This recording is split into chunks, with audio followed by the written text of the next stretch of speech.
जय हिंद दोस्तों, जय हिंद बच्चों। कैसे आप सब? आशा है कि आप सब स्वस्थ हैं, मस्त हैं और अपनी पढ़ाई को निरंतर जारी रख पा रहे हैं। आज हम बात करने वाले हैं कक्षा 12 भूगोल का चैप्टर है जिसका नाम है मानव विकास। ठीक है, ये चैप्टर आपके जीवन में भी आगे जाके बहुत काम आने वाला है, तो ध्यान से देखिएगा। सबसे पहले हम देखेंगे कि वृद्धि क्या होती है और विकास क्या होता है, इन दोनों में अंतर करेंगे, यानी वृद्धि और विकास में क्या अंतर है यह हम जानेंगे सबसे पहले। तो देखिए, वृद्धि क्या होती है। जैसे आपने नाम सुना होगा टीचिंग, यानी पढ़ाना, या हम कह सकते हैं सिखाना। एक नाम होता है लर्निंग, यानी सीखना। ठीक है, तो देखिए वृद्धि का कंसेप्ट आपका यहाँ से क्लियर हो जाएगा और यहाँ से आप यह भी समझ जाएंगे कि विकास क्या होता है। ठीक है, तो देखिए जैसे मान लो टीचर ने एक पाठ पढ़ाया, आपने पढ़ लिया। 2 पढ़ाई, आपने वो भी पढ़ ली। 3 पाठ पढ़ाई, 3 पढ़ाई, आपने पढ़ ली। ये क्या है? यह वृद्धि है। ये क्या है? यह वृद्धि है। क्या है? वृद्धि है। तो सर विकास कब होगा? तो देखो विकास है, जैसे मान लो टीचर ने आपको ये 3 पाठ पढ़ाए और आपको एक पाठ समझ में आ गया। कितना समझ में आया? एक पाठ आपको समझ में आ गया। इसका मतलब आपने क्या हुआ? इस एक पाठ का विकास हुआ। क्या हुआ? विकास हुआ। जैसे मान लो इसमें से आपको दूसरा पाठ भी समझ में आ गया, इसका मतलब आपने क्या हुआ? विकास हुआ। सीधी सी बात है, वृद्धि और विकास दोनों में एक समानता है। क्या समानता है? कि दोनों ही समय के साथ परिवर्तन को दर्शाते हैं।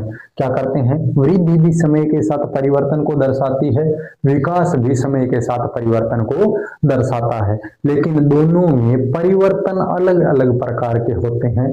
इसी कारण वृद्धि अलग होती है, विकास अलग होता है। ठीक है, वो अलग कैसे हैं? देखो, जैसे एक पाठ पढ़ाया, पढ़ लिया, 2 पढ़ाई पढ़ लिए, 3 पढ़ाई पढ़ लिए। आपने तीनों पाठ पढ़ लिए, आपको समझ में उसमें से कुछ भी नहीं आया, तो इसका मतलब आपने केवल और केवल क्या की है? वृद्धि की है। क्या की है? आपने वृद्धि की है, आपका विकास नहीं हुआ है। जैसे मान लो आपने कुछ चीजें देख ली लेकिन उनको आप अपने जीवन में लागू ही नहीं कर पा रहे हो, इसका मतलब आप में केवल और केवल क्या हुई है? वृद्धि हुई है, आपका विकास नहीं हुआ है।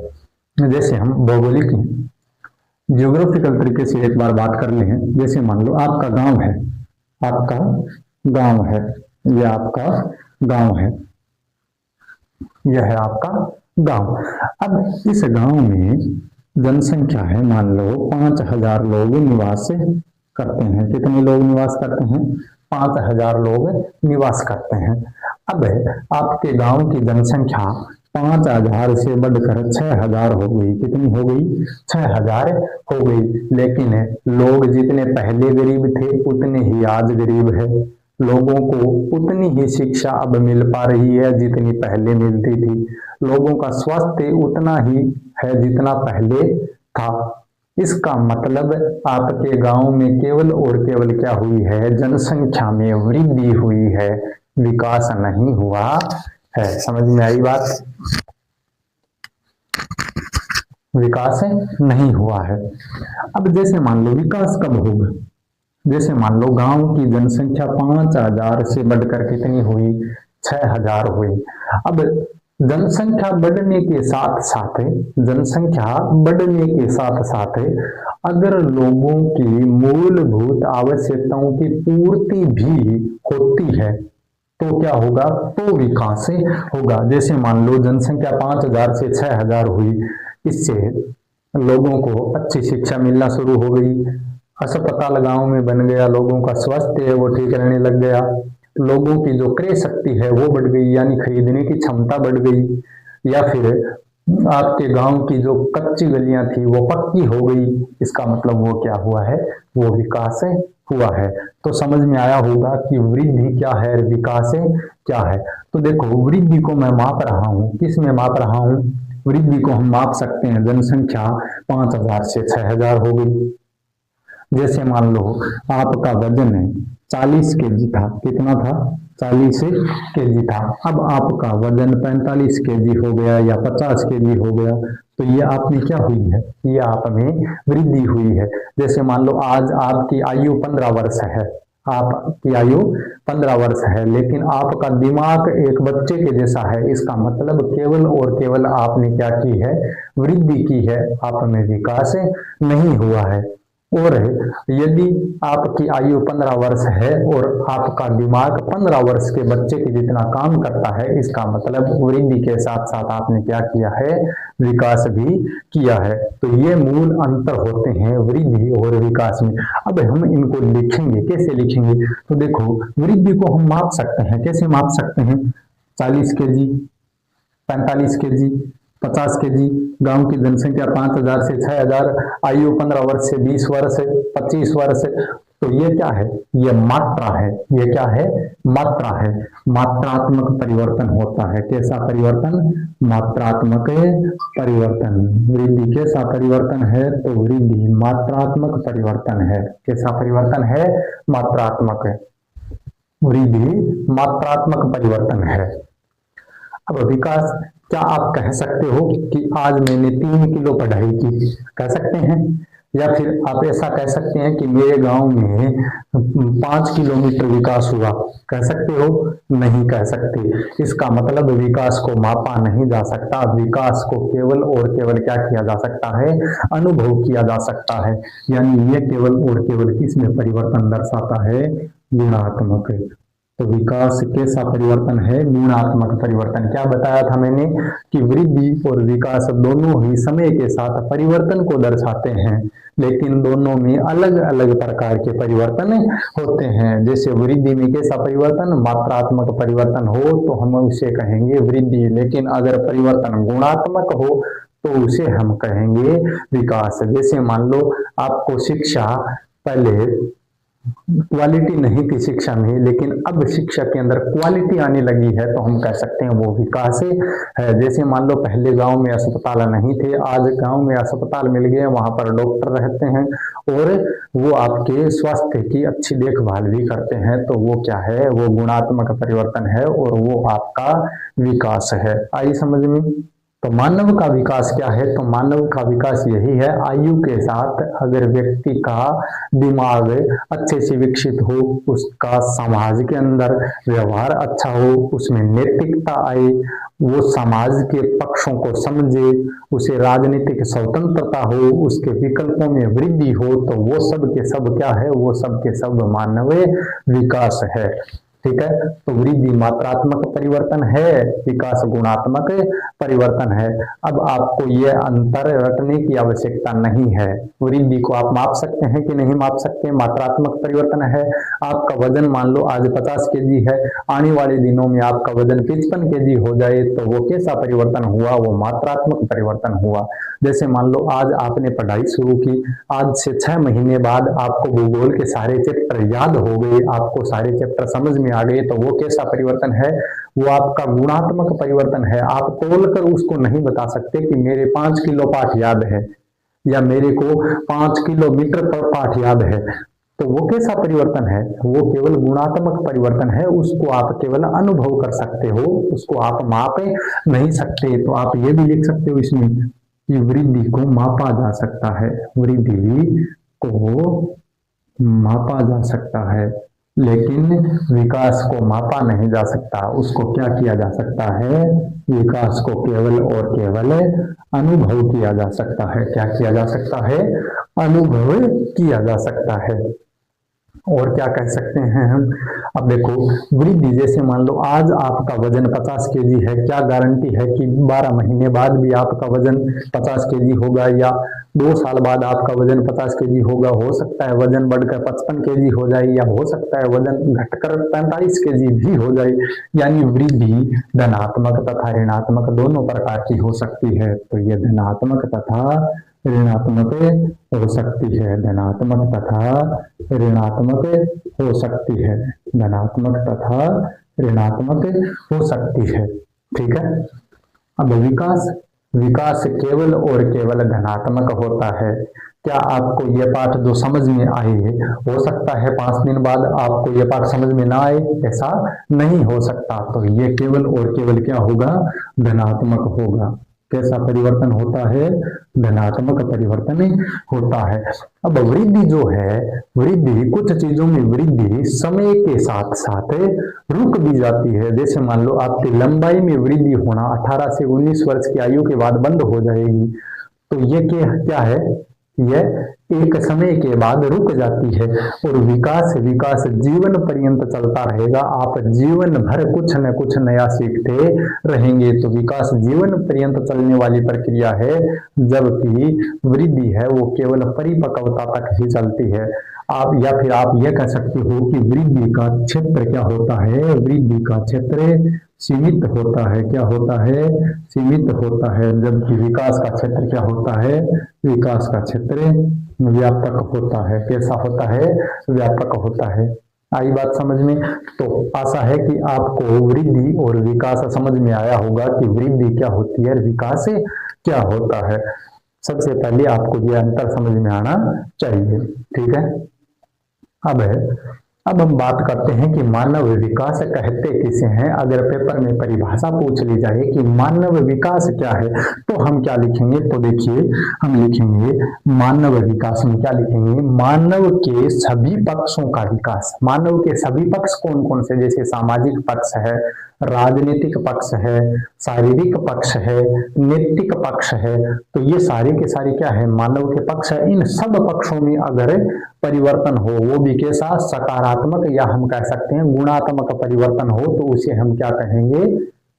क्या कहेंगे? मानव विकास। यानी मानव के सभी पक्षों का विकास, अर्थात मानवीय गुणों में होने वाला सकारात्मक गुणात्मक परिवर्तन मानव विकास कहलाता है। और विकास का क्या उद्देश्य होता है? विकास का केवल और केवल एक ही उद्देश्य होता है, और वो होता है सार्थक जीवन।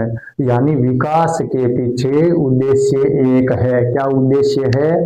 सार्थक जीवन जीना। सार्थक जीवन का मतलब यह नहीं है कि कोई व्यक्ति 100 वर्ष तक जिया, इसका मतलब उसका जीवन तो सार्थक है। नहीं, ऐसा बिल्कुल भी नहीं है। तो क्या है सार्थक जीवन? सार्थक जीवन का मतलब है आप जब तक जिए, जब तक जिए, स्वस्थ रहकर जिए, अपनी बुद्धि और विवेक का आप पूर्णतया प्रयोग करें, और आप समाज के अंदर प्रतिभागी भी बने, यानी सामाजिक कार्यों में भी आप भाग ले, और उसके साथ साथ आप अपने उद्देश्यों को भी अगर पूरा करते हैं, तो वो आपका जीवन कैसा है? वो आपका जीवन सार्थक जीवन है। यानी ऐसा जीवन जिसमें व्यक्ति स्वस्थ रहकर अपने बुद्धि व विवेक के साथ समाज का क्या बने? प्रतिभागी बने, और अपने उद्देश्यों को पूरा कर सके। ऐसे जीवन को हम कहते हैं सार्थक जीवन। आई बात समझ में कि सार्थक जीवन क्या होता है। अब हम चर्चा कर लेते हैं कि मानव विकास जो है, मानव का जो विकास है, इसका केंद्र बिंदु कौन है? कौन है? किसके बारे में चर्चा हो रही है? तो मानव विकास में चर्चा हो रही है, मानव के बारे में। तो मानव विकास का केंद्र बिंदु भी कौन है? मानव ही है। अगर हम बात करें कि मानव विकास के महत्वपूर्ण पक्ष कौन कौन से हैं, तो उसके बारे में हम चर्चा करेंगे।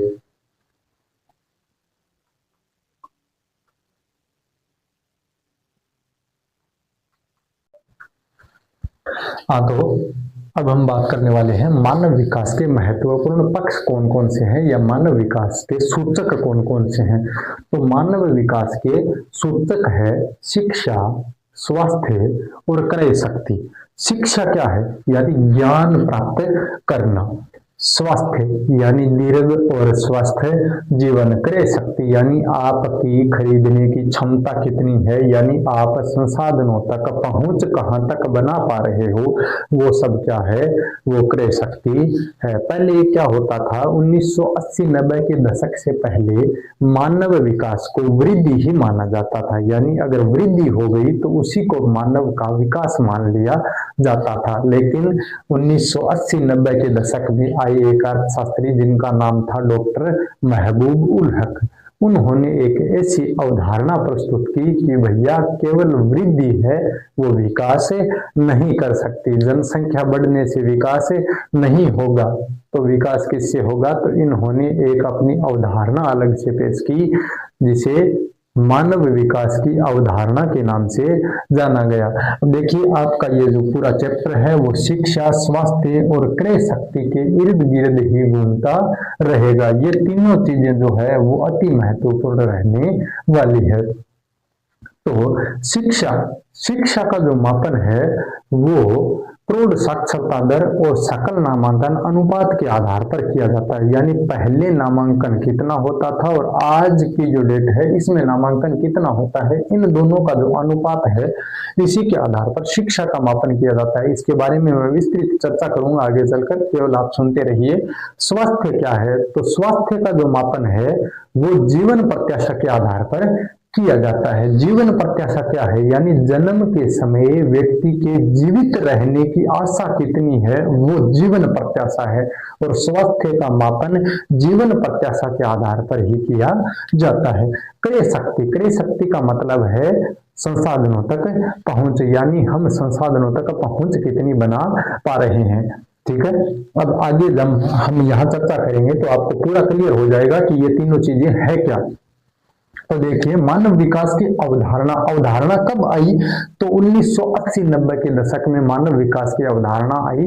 इससे पहले क्या होता था? तो इससे पहले देखिए जिस देश की अर्थव्यवस्था बड़ी होती थी, यानी जिस देश की जीडीपी अधिक होती थी उसी देश को क्या माना जाता था? उसी देश को माना जाता था विकसित, कि ये देश विकसित है। लेकिन 1980-90 के दशक में डॉक्टर महबूब उल हक आए और इन्होंने कहा भैया ऐसे पार नहीं पड़ने वाली है, विकास एक अलग है और वृद्धि अलग है, यानी दोनों अलग अलग पार्ट होते हैं। ठीक है, तो देखिए प्रतिपादक कौन है? मानव विकास की अवधारणा के प्रतिपादक कौन है? डॉक्टर महबूब उल हक है और इनके सहयोगी रहे थे अमर्त्य सेन। डॉक्टर महबूब उल हक जो है ये एक पाकिस्तानी अर्थशास्त्री थे। कौन थे? ये पाकिस्तानी अर्थशास्त्री थे और इनका सहयोग किया था, भारतीय मूल के थे, भारत से थे, अमर्त्य सेन। ठीक है, इन्होंने दोनों ने मिलकर मानव विकास की अवधारणा का प्रतिपादन किया। अगर दोनों ऑप्शन में आते हैं तो आपको डॉक्टर महबूब उल हक ही सेलेक्ट करना है, अन्यथा अगर डॉक्टर महबूब उल हक अगर ऑप्शन में नहीं है तो वहां पर आपको सेलेक्ट करना है अमर्त्य सेन। अगर दो चूज करने आए तो आप दोनों के नाम लिखिएगा। ठीक है, अब डॉक्टर महबूब उल हक ने क्या कहा कि मानव विकास क्या है? तो डॉक्टर महबूब उल हक ने माना कि लोगों के विकल्पों में वृद्धि करना ही क्या है? मानव विकास है। वृद्धि कैसे होगी? विकल्पों में वृद्धि कैसे होगी? तो हम एक उदाहरण लेते हैं। जैसे मान लो एक है अशिक्षित बच्चा है, अनपढ़ बच्चा है, जो शिक्षा के अभाव में क्या वह डॉक्टर बन सकता है? क्या वह इंजीनियर बन सकता है? क्या वह अध्यापक बन सकता है? एक अशिक्षित बच्चा न तो डॉक्टर बन सकता है, न अध्यापक बन सकता है, और न ही वो कोई इंजीनियर बन सकता है, न वकील बन सकता है, न जज बन सकता है। यानी वो सारे काम नहीं कर पाता जिनके लिए शिक्षा जरूरी है। तो उसके विकल्पों में क्या हो जाती है? उसके विकल्पों में कमी हो जाती है, यानी वो उसके विकल्प है वो शिक्षा के अभाव में सीमित हो जाते हैं। तो डॉक्टर महबूब उल हक ने क्या कहा कि विकल्पों में वृद्धि करके ही हम मानव का विकास कर सकते हैं। इसी प्रकार अमर्त्य सेन ने क्या कहा? इन्होंने कहा स्वतंत्रता में वृद्धि कीजिए। स्वतंत्रता में वृद्धि कैसे करें? स्वतंत्रता में वृद्धि कैसे? जैसे विकल्पों को चुनने में भी क्या होनी चाहिए? स्वतंत्रता होनी चाहिए। वो स्वतंत्रता कैसे होगी? जैसे मान लो अब 2020 की हमारी शिक्षा नीति है, NEP 2020, यानी नेशनल एजुकेशन जो पॉलिसी आई है 2020 में, जिसमें आर्ट, कॉमर्स, साइंस ये सारे पोर्शन खत्म किए जा रहे हैं और इसके स्थान पर सीधे पोर्शन लागू किए जा रहे हैं, जिसमें बच्चा जो है वो इतिहास के साथ गणित भी पढ़ सकता है, फिजिक्स के साथ वो इतिहास और भूगोल पढ़ सकता है, भूगोल के साथ वो केमिस्ट्री का अध्ययन कर सकता है। यानी इस प्रकार से उसके विकल्प है उनमें क्या दे दी गई? स्वतंत्रता दे दी गई कि आपको जो अच्छा लग रहा है वो आप सिलेक्ट कीजिए। तो तो इससे क्या होगा, इससे बच्चों को क्या मिलेगी, स्वतंत्रता मिलेगी, उनकी स्वतंत्रता में क्या होगी, वृद्धि होगी। तो देखिए, इनका मानना है विकल्पों में वृद्धि करना, और अमर्त्य सेन का मानना है स्वतंत्रता में वृद्धि करने से ही क्या होगा, मानव का विकास होगा। तो अब एक और उदाहरण के द्वारा हम समझते हैं। जैसे मान लो एक गरीब व्यक्ति है, गरीब व्यक्ति है, उसका स्वास्थ्य ठीक नहीं है, तो क्या वो एक अच्छे अस्पताल के अंदर अपना ट्रीटमेंट करवा सकता है? तो वैसा नहीं कर पाएगा। क्यों? क्योंकि उसकी उतनी क्रय शक्ति नहीं है, उस हॉस्पिटल की सेवाओं को खरीदने की क्षमता उसके अंदर नहीं है, उसका बजट उतना नहीं है कि वो बड़े हॉस्पिटल में जाकर अपना ट्रीटमेंट करवा सके। तो क्रय शक्ति के अभाव में उसका यह विकल्प क्या पड़ जाता है, कमजोर पड़ जाता है।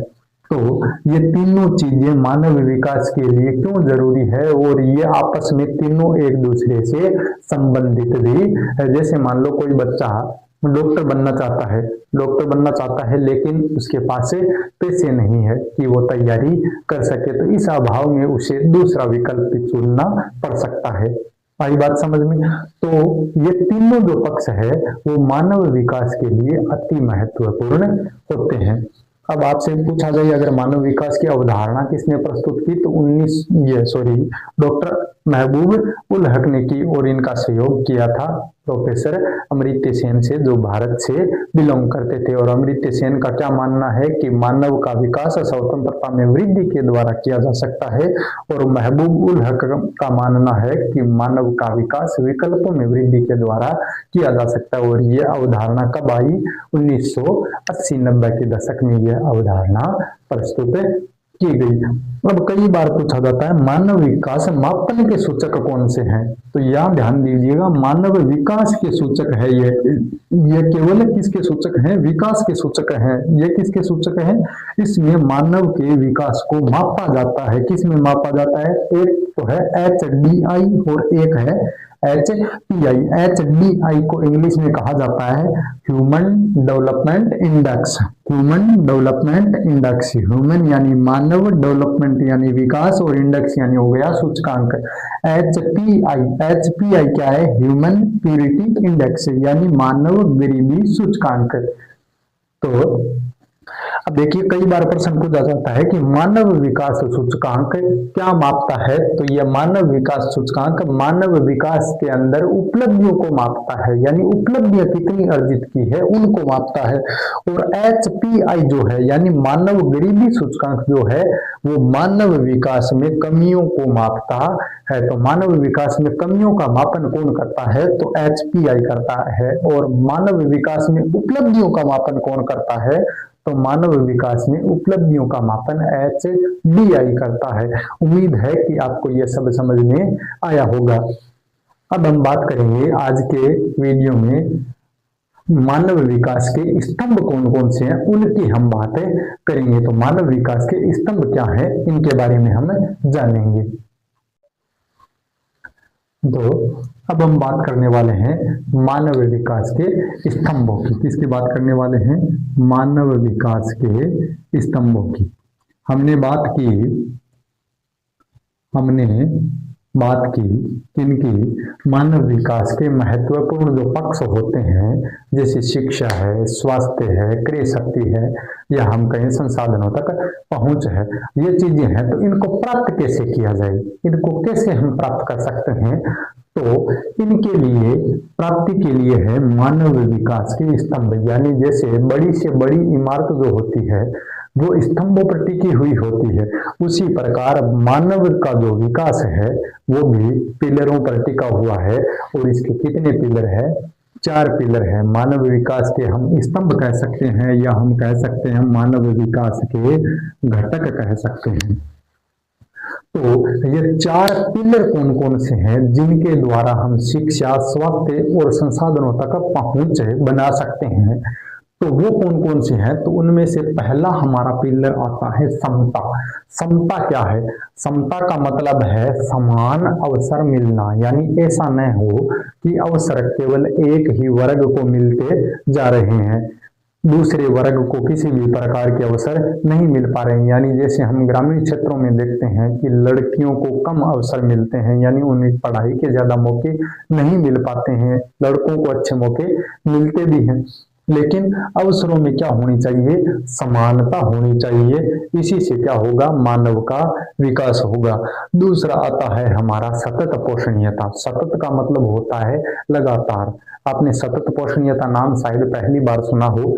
सतत पोषणीयता का मतलब होता है अवसरों का लगातार मिलना, यानी ऐसा न हो कि हम विकास करते जा रहे हैं और उसमें आने वाली पीढ़ियों को नुकसान हो रहा है, यानी आने वाली पीढ़ियों को वो अवसर मिल ही नहीं पाएगा जो आज की जनरेशन को मिल रहा है। तो ऐसा भी नहीं होना चाहिए। यानी विकास कैसा होना चाहिए, विकास इस प्रकार होना चाहिए कि आने वाली पीढ़ियों को उसका कोई खामियाजा न भुगतना पड़े, आने वाली पीढ़ियों को उससे कोई नुकसान न हो। यानी कहने का मतलब यह है कि अवसर केवल कुछ सीमित समय तक न मिलकर अवसर लगातार मिलते रहना ही क्या है, सतत पोषणीयता होती है।